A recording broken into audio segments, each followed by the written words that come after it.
unamtumikia Mungu bahari, ambaye ni Mungu wa mateso, Mungu wa magonjwa, ambaye hana huruma, anawatesa watoto wako. Bwana asifiwe sana. Haleluya. Kuna majira lazima umwambie Bwana ili awashe. Bwana Yesu asifiwe sana. Naomba ufungue tena Yeremia 17 mstari wa 5. Ndio. Bwana asema hivi. Bwana asema hivi. Amelaaniwa mtu yule amtegemeaye mwanadamu, amfanyaye mwanadamu kuwa kinga yake, na moyoni mwake amemwacha Bwana. Bwana Yesu asifiwe sana. Haleluya. Amtegemeaye mwanadamu kuwa kinga ya maisha yake. Haleluya. Naye amemwacha Bwana. Unaweza kumtumaini mganga, mshirikina, mchawi kuwa ni kimbilio lako, lakini mwisho wa siku atakupa kinga, atakupa riziki, lakini naye siku ya siku amekufa. Maana yake uko na rana, umemtumaini mfu wa baadaye kuwepo kabla ya misingi ya ulimwengu kuumbwa. Yeye yupo na mpaka leo yupo na ataendelea kuwepo. Huyo ndiye anayestahili kuabudiwa. Wewe unayeabudu sanamu,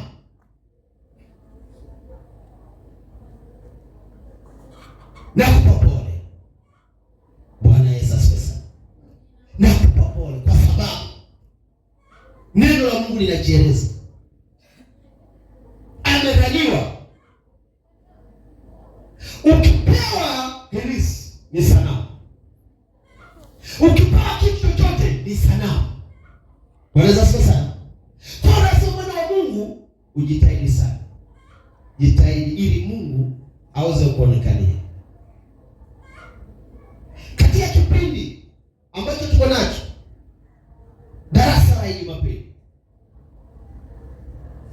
uweze kupokea mabadiliko siku ya leo, ili ya kusaidia na kukufaa hapo baadaye.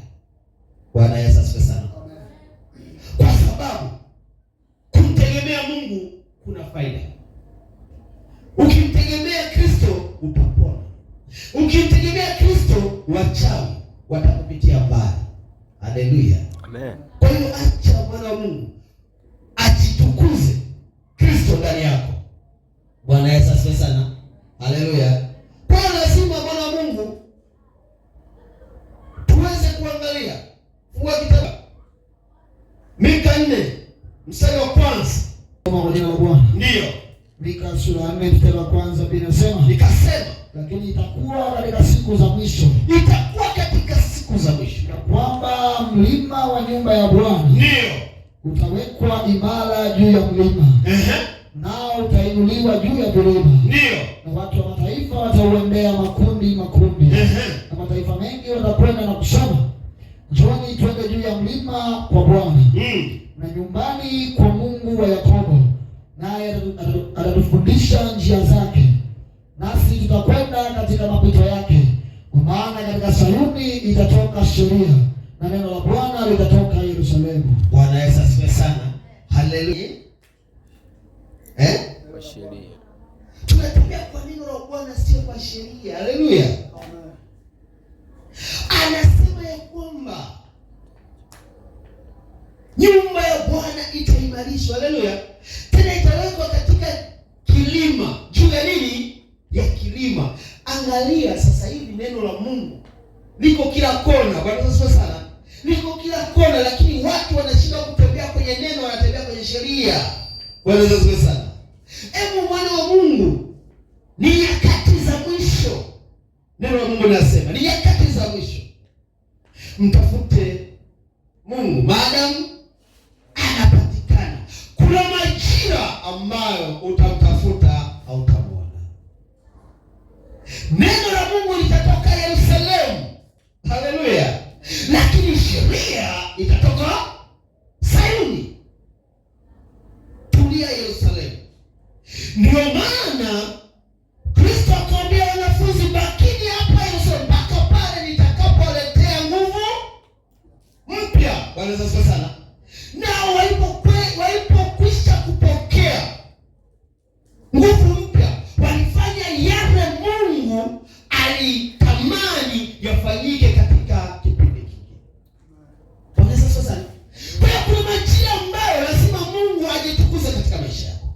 Kuna majira lazima Mungu aonekane katika maisha yako, aonekane katika biashara zako, aonekane katika tatizo ambalo uko nalo, aonekane katika tatizo ambalo uko nalo. Mwana wa Mungu, usimwache Mungu, mshikilie, atakuokoa katika mapito ambayo uko nayo. Bwana Yesu asifiwe sana. Ninaamini Mungu yuko na kusudi. Bwana Yesu asifiwe sana. Mungu yuko na kusudi. Ndani ya kusudi atakutendea. Ndani ya kusudi utabarikiwa.